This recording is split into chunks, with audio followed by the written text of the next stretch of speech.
Hello बच्चों, let's see this question. So the question is saying the usual axonemal arrangement of microtubule is. तो यहाँ पे axonemal arrangement के बारे में पूछा जा रहा है. तो axonema बेटा बोलते हैं फ्लैजिला के कोर को. फ्लैजिला का जो कोर होता है it is known as axoneme. Let me draw. जैसे कि ये हुआ बेसल पार्ट, ठीक है, this is known as basal body. इससे एक फिलामेंट काइंड ऑफ स्ट्रक्चर निकल रहा होता है, ठीक है, जिसे क्या कहते हैं, ये फिलामेंट काइंड ऑफ स्ट्रक्चर निकल रहा होता है and this complete is known as flagella. ठीक है, ये बेसिकली फिलामेंट जो होता है ये बना हुआ होता है माइक्रोट्यूब्यूल्स का. तो ये इस तरीके से माइक्रोट्यूब्यूल की अरेंजमेंट होती है इसमें, गोल गोल गोल गोल गोल. और अगर एक को निकाल के देखा जाए, एक का ट्रांसवर्स सेक्शन देखा जाए, क्रॉस सेक्शन देखा जाए, तो इसको हम लोग बोलते हैं एक्सोनीमा.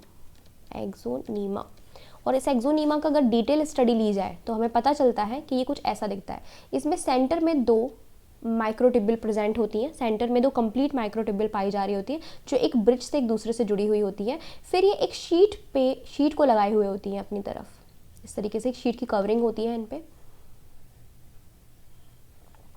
ठीक है. तो दो सेंट्रल माइक्रोट्यूब्यूल हैं जिन पे शीट की कवरिंग पाई जा रही है. Then two doublet A and B, जिसमें ए जो है वो कंप्लीट है, बी जो है वो हाफ है. तो 9 के करीब जो होती हैं दो डबलेट माइक्रोट्यूब्यूल, मतलब डबलेट माइक्रोट्यूब्यूल 9 के करीब पाई जा रही होती हैं पेरीफेरी पे. 1 2 3 4 5 6 7 8 9 प्रेजेंट होती हैं डबलेट. कहाँ पे प्रेजेंट होती हैं? पेरीफेरी पे पाई जा रही होती है. And then this is surrounded by the plasma membrane.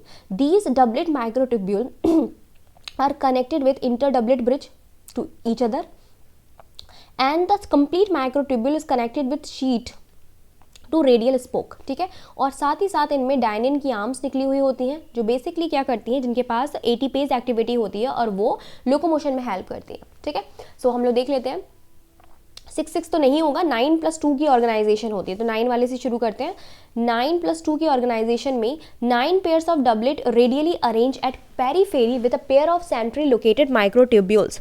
तो ये हमारा ऑप्शन जो है वो सही हो रहा है. हम लोग ये वाला भी पढ़ लेते हैं. 9 pairs of doublet radially arrange at periphery with a single centrally located, no single नहीं है, दो पाई जा रही हैं, पेयर में है. ठीक है, तो हमारा क्या हो जाएगा, डी ऑप्शन यहाँ की वजह से रॉन्ग हो गया. तो सी ऑप्शन जो है वो राइट है. बी भी देख लेते हैं. बी 6 पेयर की वजह से रॉन्ग हुआ है और ए भी 6 पेयर की वजह से रॉन्ग हुआ है. ठीक है, तो ए और बी भी कट कर देते हैं. C is the right answer. I hope आपको समझ में आया होगा. Best of luck.